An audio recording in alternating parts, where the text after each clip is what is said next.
Hey everybody, and welcome back to another episode of For Goodness Sake. I'm your host, as always, Masim Teklu, and today I want to talk about the thing that's been on everybody's mind, I'm sure, as much as it's been on mine, which is that the Supreme Court on Friday, June 24th, today is June 27th when I'm recording this, of 2022, on Friday, the Supreme Court overturned Roe v. Wade. Now, this has been crazy. I've been getting a bunch of coverage on it. I'm sure you guys are too. But I just want to go over a brief synopsis of what happened, right? So what Roe v. Wade was, what it guaranteed for women, and what's the situation going forward going to be for everybody. So very briefly, skipping over specifics, Roe v. Wade basically said that if a pregnancy is not viable, if you can't give birth to that child today and have it come out basically able to survive, at least if we work really hard and make it survive, then you actually will be able to, every woman in this country, no matter whether you're in Alaska or Georgia or New York or Minnesota, every woman has a right to abort that child, that fetus, and for whatever reasons they choose, the government cannot interfere on their right to their own medical decision in those instances.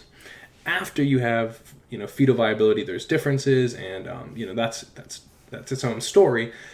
But that's what Roe v. Wade guaranteed. That pre-viability, standard, like when do babies typically become quote unquote viable? That's typically about 20 to 24 weeks. Okay, and so that was basically the marker, like 20 to 24 weeks, and before, give or take a few weeks for each individual woman and each individual pregnancy. Abortion is legal in those cases. Afterward, it is not legal unless you have a woman who is impregnated by rape or incest, sexual assault by a family member, or if that pregnancy is threatening that woman's life. So those are the exceptions for later term abortions. And now we're in the situation where since Roe v. Wade was overturned, we now are living in a world where states decide what the laws are on abortion. And a lot of states, which already had laws basically waiting for Roe v. Wade to be overturned, have decided that they're going to go so extreme in banning all abortions after only 6 weeks. Not even something moderate, but 6 weeks. Barely even able, some women don't even know they're pregnant at 6 weeks, but you'd barely be able to know that you're pregnant because you just missed your period. You had maybe you thought you were late, but you're like, whatever, don't think about it. And then all of a sudden, another week goes by and you find out you're pregnant, and then it's like, do I get an abortion or no? Oh, well, now I'm a day late and it's too late, and now I'll go to jail. They're trying to punish women by putting them in jail or giving them fines, which has never been done before in the history of America. So historically unheard of things are happening right now. Historically early bans on abortion in the history of America. Never before have we punished women themselves. We've punished, medical providers. We've punished the doctors by giving them fines. But we've never tried to put women in jail or charge them with homicide. This is totally out of the norm of any time in America, even in the way, way, way past, right? The other thing is they're not even making exceptions for rape, incest, or when the pregnancy is, threatening a mother's life. I mean, this is really, really dark, very, very drastic stuff. This is not some moderate, just pulling back a little bit, pull back Roe v. Wade a couple of weeks here and there. No, this is very, very, very ancient type of behavior that's going on, and it should not be seen as anything less than radical, extreme, just, very, very extreme behavior. So that's what's going to be happening at some states, not all states, and I encourage you to reach out to the internet, reach out to see what you can find, do your own research to see what your state's laws are about abortion so that you're educated and you know what your rights are. I also encourage everybody to reach out to their lawmakers. Reach out to your lawmakers at the state level.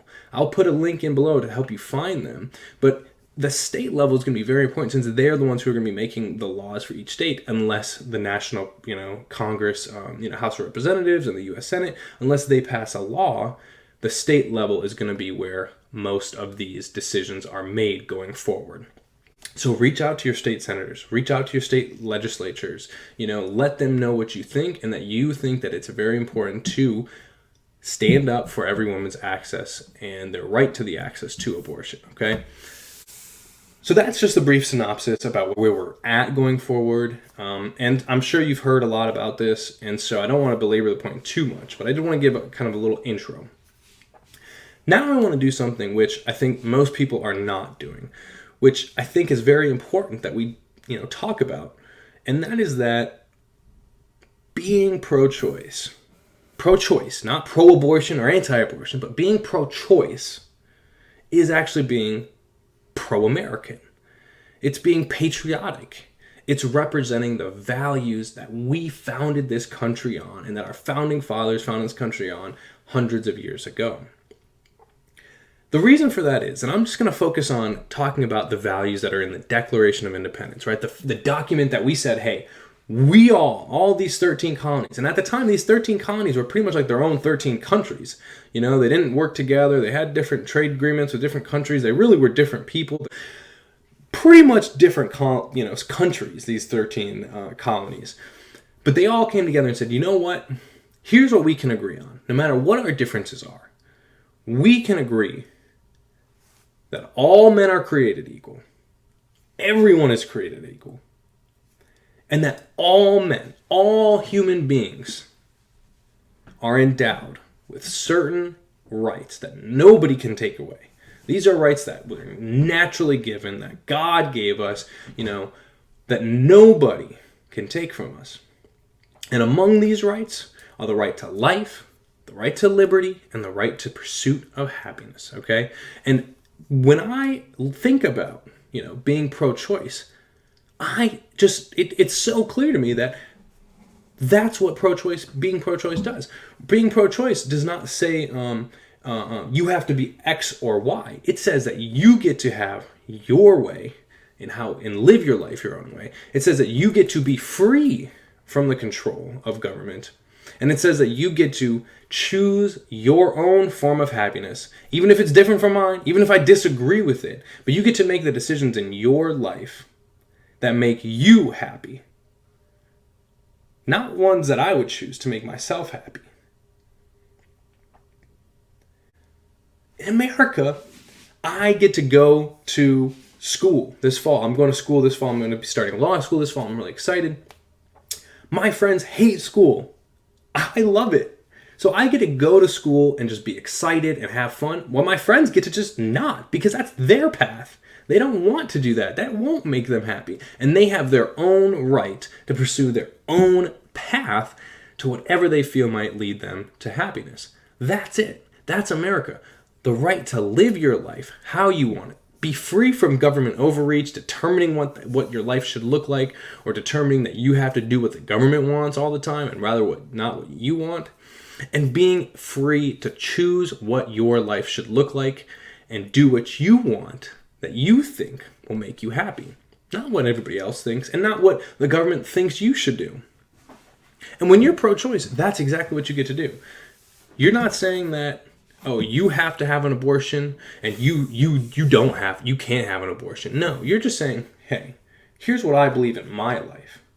I believe that I don't think abortions are a good thing that we should be having. So what I'm going to do is I'm going to fight to make sure that women and men and young people all over the country, of all ages though, have access to contraceptives. They have access to condoms. They have access to oral contraceptives. They have access to internal contraceptives, Plan B pills that are emergency contraceptives that make sure that you don't get pregnant, you don't fertilize any eggs, even in an emergency. Though that right there does a huge impact on reducing the number of abortions. So you know what? If I say, I don't like abortions. I don't want people to have any abortions. So I'm going to work hard to reduce them by increasing the number of available, contraceptives on the market, or making them cheaper, or buying them myself and giving them out to people if I can. Or, maybe I say something else. Maybe I'm going to try to make it cheaper and easier to adopt, children. I'm going to work really hard to, change the laws, or at least just open up an orphanage or something, just foster children myself, because I don't like abortion so much that I'm going to try and do everything I can to just open my home or do whatever I can in my power to make other people have an option that they feel like is easier, is safe, is not hassle free, and to make it easier for great parents who want children to not have to jump through a crazy amount of hoops that nobody has to jump through to have a kid, just to be able to adopt a kid who needs a home. Or maybe you say, I want to make it easier for women to have, feel financially stable when they have children. That's what I think I'm going to do to stop, make abortion not the only option on the table, right? Make it easier to have, families with support, by expanding, financial benefits that we give to parents, working to make housing and schooling cheaper, or give more funds to kids to go to school, whatever you choose. You don't have to be for abortion to be pro-choice. And I think many people know this. And that's the beauty of America, right? So we have these values that say, I don't have to be for your ideas. I don't have to be for your way of life. I don't have to be for your religion. I don't have to be for the things that make you happy. But I can fight like hell to make sure that you have the right to do whatever it takes for you to be happy, for you to worship your God freely, or your gods freely, for you to be able to do what you think is best for you in your life, without somebody coming in, stomping you down with the government and saying, you have to do what we think. That's America, and that's being pro-choice. You can be pro-choice and be anti-abortion, so you can work your life to make sure that there are fewer abortions in a way that doesn't say, nobody can get abortions, nobody else can get abortions because I disagree with abortions. That's the beauty of America. You don't have to be Muslim to say, you know what? I'm not going to let somebody come over and tell you that you can't worship your God. I'm not going to let some sicko come and shoot up your synagogue, your temple of worship. I'm mosque. Right? You don't let people. You don't have to be Jewish to say, you know what? You don't get to be anti-Semitic and attack these synagogues. And I might be Christian, but I'm going to stand up for your right. And the atheist down the street comes up and says, I don't believe in any of that. Whatever you guys believe, all that seems ridiculous to me. But I'm going to stand up for your rights to believe it. And I'm going to stand up for your rights to be safe from oppression, from people saying that you can't believe what you want to believe. Same thing with abortion. That's the beauty of being pro-choice, and that's the beauty of being an American. And I think that being pro-choice really highlights the beauty of America, the beauty of everybody coming together and saying, we don't have to agree. I'm going to fight like heck to make sure that your, the number of abortions that happen, or the number of people who convert to Christianity or Judaism goes down. I want people to be more focused on science, and not religion. That's fine. You can do that. The problem comes when you say, you can't do that because I disagree with it. We disagree, and so I have to be right, and I have to make sure that nobody can be on your side. No, that's not America. That's communism. That's the, crazy fascism like the Hitlers of the world and the Stalins of the world. That's not America.